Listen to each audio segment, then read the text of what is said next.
Müəllimlər, bugünkü mövzumuz olacaq məzmun xətləri. Fiziki tərbiyədə məzmun xətləri nə işə yarayır, nə üçün lazımdır, neçə məzmun xətti var, neçə əsas standart var və hər bir məzmun xəttinin metodu nədir, müəllimin fəaliyyəti nədir, şagirdin fəaliyyəti nə olacaq, həmçinin alt standartları nədir, nə üçün lazımdır. Fiziki tərbiyənin 4 məzmun xətti var müəllimlər. Bunlar hansılardır? İnformasiya təminatı və nəzəri biliklər birinci məzmun xəttidir. İkinci məzmun xəttimiz hərəkət bacarıq və vərdişlərdir. Üçüncü məzmun xəttimiz hərəkət qabiliyyətlərdir. Dördüncü məzmun xəttimiz isə şəxsiyyətin mənəvi və iradi keyfiyyətlərinin formalaşması və ya da xüsusiyyətinin formalaşması deməkdir. Və necə ki dedik ya müəllimlər, hərəkət qabiliyyətlərdə qüvvə hərəkət qabiliyyəti bazisi hesab olunur bütün hərəkət qabiliyyətlər üçün. Və məzmun xəttlərin içərisində də bir məzmun xəttimiz ki var. O bütün məzmun digər yerdə qalan 3 məzmun xətti üçün əsas sayılır, bazis sayılır. Yəni o məzmun xəttini biz inkişaf etdirmədən o digər yerdə qalan 3 məzmun xəttimiz ki var, onları biz heç vaxt inkişaf etdirə bilmərik və məhz həmin məzmun xətti 4-cü məzmun xəttimiz olan şəxsiyyətin mənəvi iradi xüsusiyyətini formalaşdırması deməkdir. Bu nə deməkdir? Yəni bir insanın əgər özün apara bilmirsə, yoldaşlığı yoxdursa, əməkdaşlığı yoxdursa, özün nümunəvi apara bilmirsə, davranışı yoxdursa, dərsdə səs-küy salırsa və s. və ilaxır. Bunlar yoxdursa, hər hansı bax müəllimlikdə, hər hansı bir siz müəllimlər dərsdə dərs keçə bilərsiniz, nəyisə dərsi nümayiş etdirə bilərsiniz, yəni və yaxud da hər hansı bir şagirdə nəyisə soruşub, nəyisə hərəkət etdirə bilərsiniz. Xeyr, şagirdin bir dərsin bütün mühitin pozur. Bu deməli ən vacib məqam kimi nə dedik ki, şəxsiyyətin mənəvi iradi keyfiyyətinin formalaşması vacibdir. Birinci biz onu inkişaf etdirməliyik. Və müəllimlər, bu məzmun xəttləri ümumiyyətlə demişdim. Fiziki tərbiyə fənnində atletikada var idi, hərəkət qabiliyyətlərdə də var idi, nə bilim, indi məzmun xəttlərində deyirik. Bu sıralamaları heç vaxt qarışmır. Necə ki deyirik, komandalarda sıranın yerini qarışdıra bilmərik və ya da fazalarda və ya da tullanmanın ardıcıllığında biz məsəl üçün qaçaraq uzunluğa tullanmanın birinci fazasına uçuş deyə bilərik. Xeyr, biz uçuşun 3-cü fazasını deyə bilərik. Eynən burada da məzmun xəttləri sıralaması qarışmır. Birinci, ikinci, üçüncü, dördüncü məzmun xətti. Və dedik, 4 məzmun xətti var. Dərsi həmin bu məzmun xəttlərinə uyğun reallaşdırırıq və fiziki tərbiyə fənninin müəllimlər 9 əsas, 32-34 isə alt standartı var. Baxın, məzmun xətti ana xətt gedir və dəyişməzdir. Yəni hər bir fənnin ümumiyyətlə məktəblərdə müəllimlər özünə görə 3000, 5000, 4000 məzmun xətti var və məzmun xətti heç vaxt dəyişmir. Yəni dəyişməz olaraq qalır. Bunu yadda saxlayın. Ana xətt gedir həm də. İndi kurikuluma gedənlər bilir. İndi gedəcəksinizsə, oxuyacaqsınızsa orada da məlumatınız olacaq. Yəni dəyişməzdir. Leitmotivdir. Nədir? Belə bir mənası da var. Buna belə də deyirlər məzmun xəttlərə. Və müəllimlər, tutaq ki, hər hansı bir standart kimi qarşınıza çıxır. Tutaq ki, 2.1. Tutaq ki, 1. Bu nə deməkdir? İmtahanda da, müsahibədə də sual verə bilərlər ki, bunun mənası nə deməkdir? O deməkdir ki, ikinci məzmun xəttinin birinci əsas standartının birinci alt standartı və ya da 4-1-1 tutaq ki, dördüncü məzmun xəttinin birinci əsas standartı, birinci alt standartı. Birinci rəqəm məzmun xəttinin neçənci olmağını bildirir. Yəni birincidir, ikincidir, üçüncü yoxsa dördüncü məzmun xəttinidir. İkinci rəqəm isə əsas standartı bildirir. Və üçüncü isə müəllimlər, üçüncü rəqəm isə alt standartı bildirir. Və biz dərsin də məqsədin alt standart uyğun reallaşdırırıq. Yəni alt standartdan nəticə çıxardırıq, ona uyğun dərsimizi nə edirik? Reallaşdırırıq və ya da qururuq. Və dedik 9 əsas, 32, 34 isə alt standart var. Yəni 32 standart 5-6 siniflərdədir. 7-11-ci siniflərdə isə müəllimlər olacaq. Deməli, bir dəqiqə. 7-11-ci siniflərdə isə 34 alt standartı var. Və keçdik ilk məzmun xəttimizə. Birinci məzmun xəttimiz informasiya təminatı və nəzəri biliklərdir. Bu nə deməkdir? Dərsin istənilən bir hissəsində bu məzmun xəttini reallaşdıra bilərik. Amma əsasən müəllimlər, dərsin giriş hissəsində, yəni inşallah növbəti dərslərimizdə bunu da keçirik ki, dərsin 4 hissəsi var. Əsas giriş hissə, hazırlayıcı hissə, əsas hissə və tamamlayıcı hissə. Giriş hissə 3-5 dəqiqə olur, hazırlayıcı hissə 8-10 dəqiqə olur, əsas hissə 20-25 dəqiqədir, tamamlayıcı hissə isə 3-5 dəqiqə olur.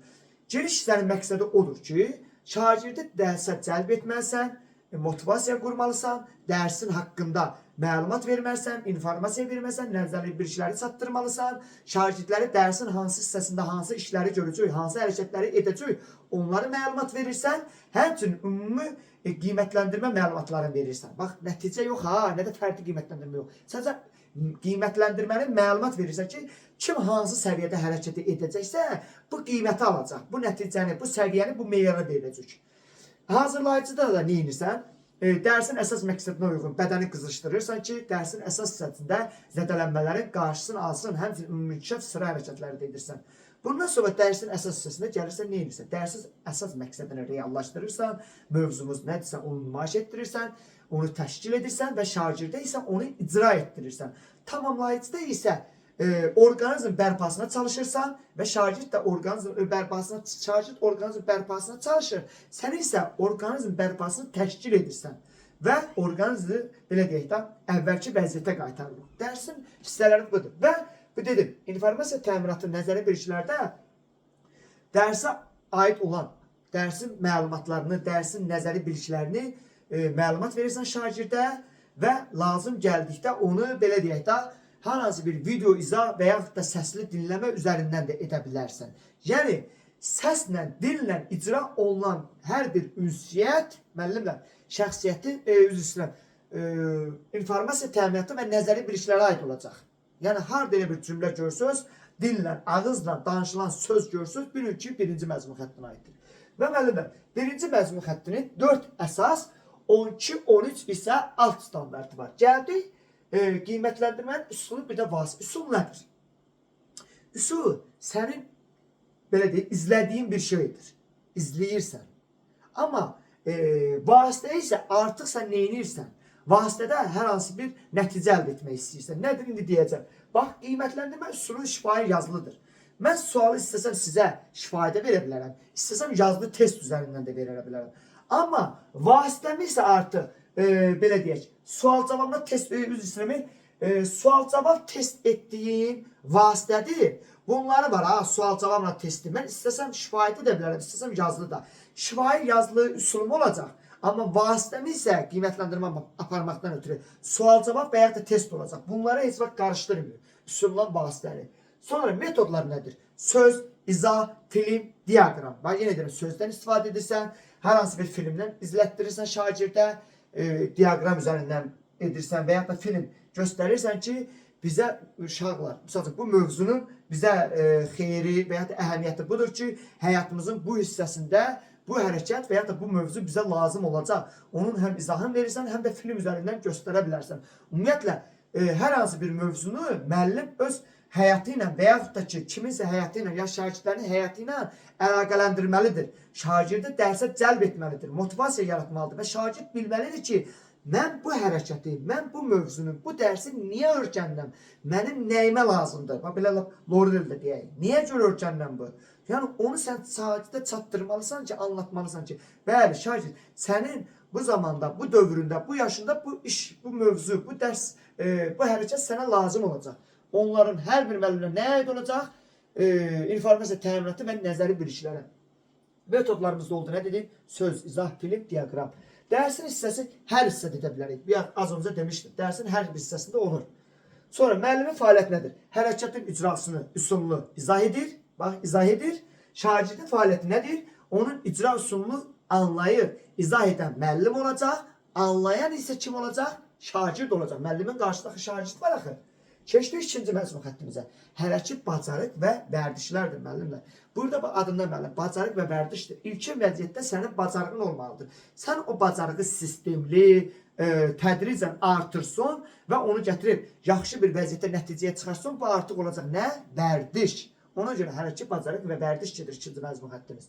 Və 3 əsas standartı müəllimlər. 10, 11 isə alt standart var. İndi mən ümumi dedim, ayırmadım. Məsələn, 10 dənəsi 5-6-cı sinifdədir, 11 dənəsi isə 7-11-ci sinifdədir. Keçdik qiymətləndirmə üsulundan vasitəsinə müəllimlər. Qiymətləndirmə üsulu nə deyir? Müşahidə edirsən. Yalnız müşahidə edirsən. Vasitədən artıq müqayisə edirsən. Bayaq demişdim, üsul. Müşahidə edirsən, izləyirsən, artıq oradan bir nəticə çıxartmaqdan ötürü isə nə edirsən? Müqayisə edirsən. Həmin bu qiymətləndirmə üsulu, müşahidə, qiymətləndirmə vasitəsi, müqayisə var ha müəllimlər. Məhz elə 4-cü məzmun xətti ilə eynidir. 2-ci və 4-cü məzmun xəttlərin qiymətləndirmə üsulu ilə qiymətləndirmə vasitələri eynidir. Və keçdik metodlara. Tam, hissə, öyrətmə, nəzarət. Bəli, hər hansı bir hərəkəti dedim, bax, bəyəqlarım sistemli və tədricən. Nədir o? Hissə. Və bir şeyi siz, hissə, əgər o hərəkət mürəkkəbdirsə, çətindirsə, neyniyəsiniz? Birbaşa öyrədəsiniz, xeyr, onu hissələrə böləsiniz, eləmi? Yaxşı, onu hissə öyrətdikdən sonra neyniyəsiniz? Onları cəmləyəcəksiniz bir yerə, bu zaman neyniyəsiniz? Tam öyrədəsiniz artıq. Hərəkətin icrasını tam etdirəsiniz. Əvvəl hissə edirdiniz, artıq şagird ona adaptasiya olduqdan sonra o hərəkəti neyniyəsən? Tam etdirəsən hissədən sonra. Bax, həmin metodlardır. Sonra dərsin hissəsi, bəli, bacarıq və vərdişləri dərsin hər bir hissəsində inkişaf etdirə bilərik. Müəllimin fəaliyyəti hərəkətin icra üsulunu göstərir. Şagirdin fəaliyyəti nədir? Hərəkətin icra üsulunu yerinə yetirir. Göstərən müəllimdir, yerinə yetirən şagirddir. İzah edən müəllimdir, anlayan şagirddir. Gördünüz? Və 3-cü məzmun xəttimiz, ən əsas məzmun xəttlərimizdən biri nədir? Hərəki qabiliyyətlər müəllimlər. 1. Əsas standartı var, 6 isə alt standartı var bu məzmun xəttinin. 1 əsas, 6 alt standartı var. Qiymətləndirmə üsulu normativlərdir müəllimlər, qarışdırmayın. Bax, qiymətləndirmə üsulu nə oldu burada? Normativlər. İndi keçdik qiymətləndirmə vasitəsinə. Ölçmələrdir. Saniyə, santimetr, metr, dəfə. Bunlar artıq nə olacaq? Müqayisə olacaq. Amma üsul nə olacaq? Özü vasitə olacaq. Üsul nə olacaq? Normativlər. Qarışdırmayın. Üsul normativlərdir. Vasitə isə nə olacaq? Ölçmələrdir. Santimetr, metr, dəfə, saniyə. Bunlar da olacaq vasitəmiz bizim. Çünki dərsdə biz vasitə kimi nədən istifadə edirik? Saniyədən istifadə edirik, metrdən istifadə edirik, şagirdi qaçırdanda və yaxud da hündürlüyə tullandıranda bunlar da hamısı nələr olacaq? Bizim vasitəmiz. Üsulumuz isə normativlər olacaq. Sonra metodlar. Nə qədər hərəki qabiliyyətlərdə müəllimlər, sizə metodlar öyrətmişdim ha. Təkrar, seriyalı, interval, rəvan, partilik, dəyişkən, fasiləli, dairəvi və s. və ilə. Bunlar hamısı müəllimlər 3-cü məzmun xəttimiz hərəki qabiliyyətlərin metodlarıdır. Eyni metoddur. Metodlar bunlardır, asaddır. Keçdik burada müəllimlər. Dərsin hissəsi bütün hissədə reallaşdırırıq. Amma əsas hissədə. Çünki biz hərəki qabiliyyətləri harada inkişaf etdiririk? Dərsin əsas hissəsində. Ona görə hərəki qabiliyyətlər dərsin bütün hissələrində var. Amma əsasən müəllimlər harada var?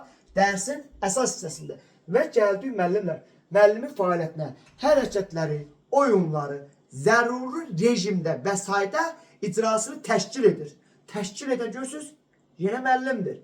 Bəs şagirdin fəaliyyəti nə olacaq? Hərəki qabiliyyətləri nümayiş etdirir. Bəli, hərəki qabiliyyətləri nümayiş etdirən şagird olacaq da.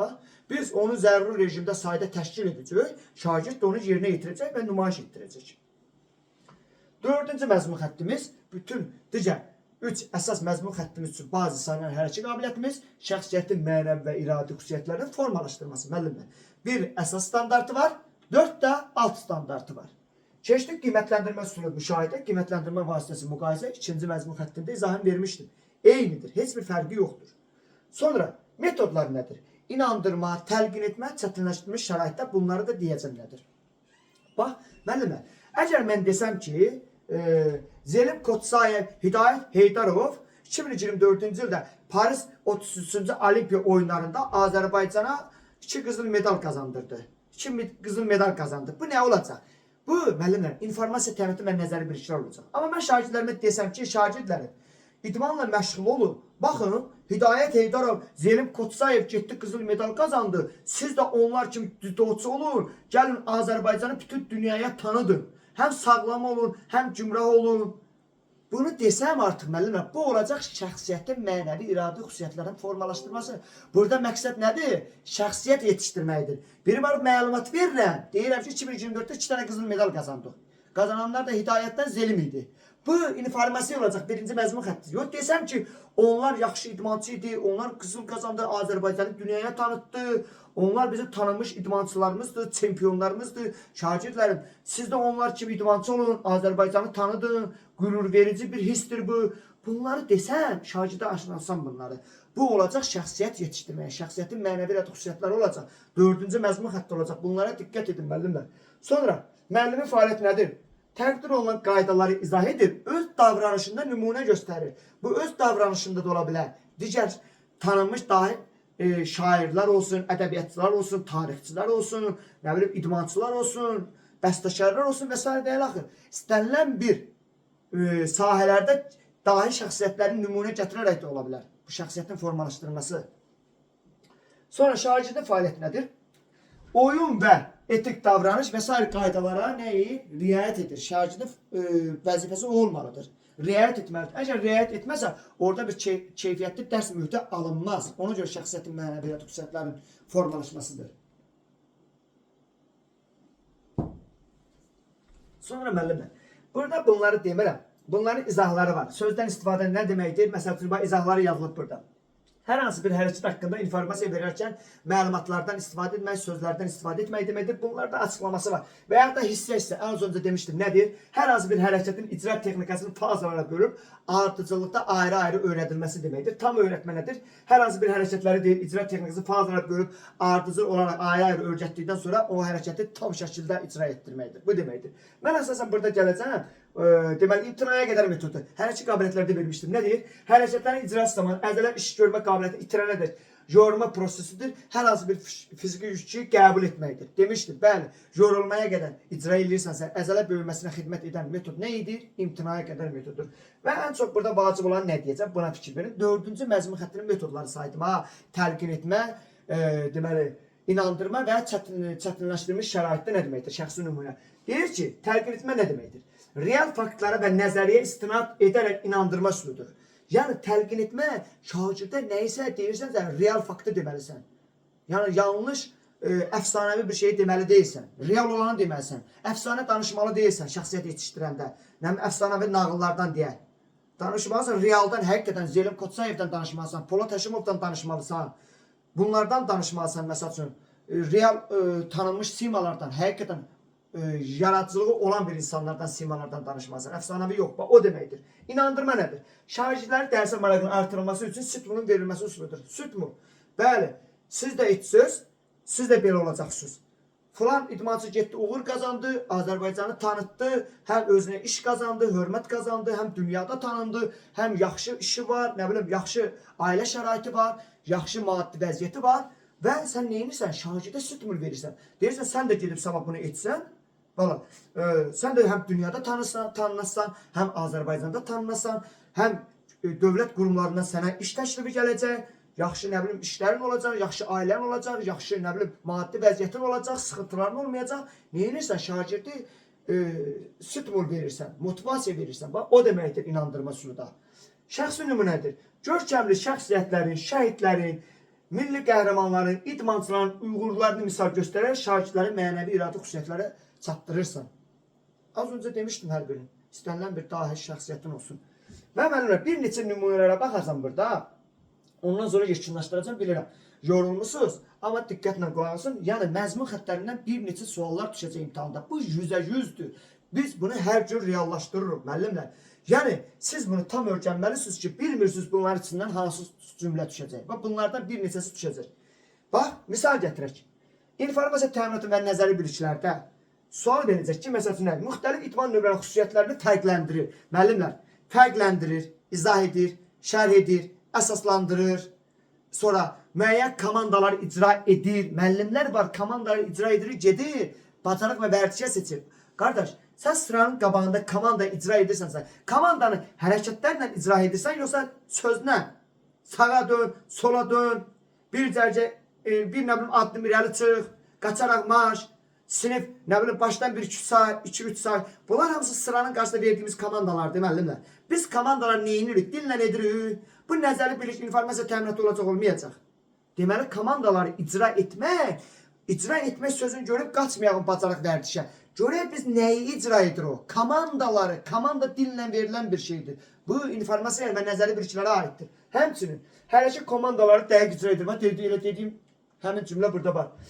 Sonra, komandalı fəaliyyət zamanı qələbəni təmin edən amilləri bilir. Bu bilirsə bu dildə deyəcək. Və yaxud da yenə bir başqasını deyir. Tanıdığı müxtəlif təyyarət oyunların fərqli cəhətlərini izah edir, müxtəlif idman nömrəli xüsusiyyətlərini fərqləndirir, izah edir. Hansını dildən deyir, ağızdan deyir bu müəllimlər. Bu olacaq informasiya təminatı və nəzəri biriklər. Gəlib bacarığa baxaq.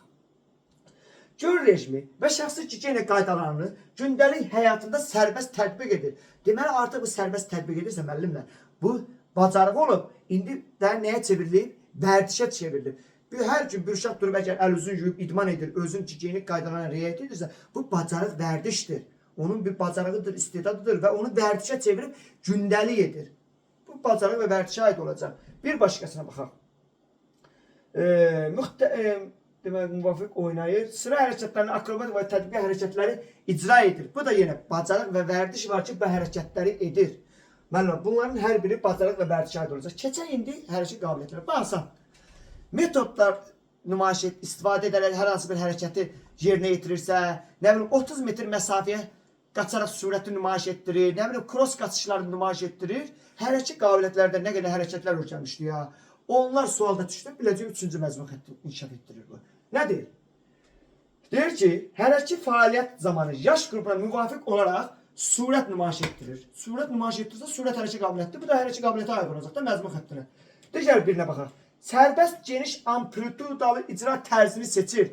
Biz zəruri geniş amplitudalı harda öyrənmişdik? Bədənin əyilmə qabiliyyətində. Deməli, bu zəruri amplitudalı hərəkətlər edilirsə geniş, sərbəst şəkildə. Sərbəst edirsə fəaldır. Geniş amplitudalı isə bu bədənin əyilmə qabiliyyətidir. Deməli, bədənin əyilmə qabiliyyətini inkişaf etdirirsə, müəllimlər 3-cü məzmun xəttinə aid olacaq bu. Keçək indi digər 4-cü məzmun xəttimizə bu ilə yekunlaşdıracağım müəllimlər. Digər ardında var, onları da özünüz oxuyarsınız. Səhv etməmsə səs yazısı olmalıdır. Yenə səs yazısını tapsam onu da göndərəcəm videonun bir yerdə. Deyir ki, gün rejiminə nizam-intizamla riayət edir. Gün rejiminə nizam-intizam. Bax, açar söz. Nizam-intizamla riayət edirsə, bu qaydalara riayət edir. Bunda şəxsiyyətin mənəvi keyfiyyətləri yaxşı inkişaf edib. Digər birinə keçək. Rəqibə hörmətlə yanaşmaqla mübarizəni yarış qaydaları daxilində aparır. Bəli, əgər hörmətlə yanaşırsa, deməli bunda şəxsiyyət inkişaf edir. Bir başqasına keçək. Komandalı fəaliyyət zamanı yoldaşları ilə əməkdaşlıq edir. Bəli, əməkdaşlıq edirsə, bu özünü apara bilir. Davranışı var bunun, nümunəvi bir hərəkəti var bunun. Bu da şəxsiyyəti inkişaf etdirəcək. Və buna bənzər bir neçə misallar, nümunələr var müəllimlər. İzahlarını verdim. Uyğunlaşdırın. Həmişə ümumiyyətlə bu verilən cümlələr var ha. Onu öz üzərimizə adaptasiya edək. Görək biz bu hərəkəti etsək, bu davranışı etsək, bu cümləni ifadə etsək, bu hansı məzmun xətti olacaq? İfadə etsək, danışdıq, birinci məzmun xətti olacaq. Hərəkət qabiliyyət nümayiş etdirsək, üçüncü məzmun xətti olacaq. Bacarıq, vərdiş kimi, nə bilim, gün rejiminə, qaydalara riayət edirsə, ilkin tibbi yardım göstərirsə, bu özü də bacarıq bir vərdişdir. Bu ikinci məzmun xətti olacaq. Və sonuncu, özümüzü apara bilirsə, nümunəvi davranışımız varsa, ətrafımızda olan insanlarla hörmətlə davranırsa, bu da nə olacaq? Dördüncü məzmun xəttini. Və dördüncü məzmun xəttə demişdim ki, müəllimlər nə deyir? Digər hərəkət məzmun xəttləri üçün baziz hesab edilir.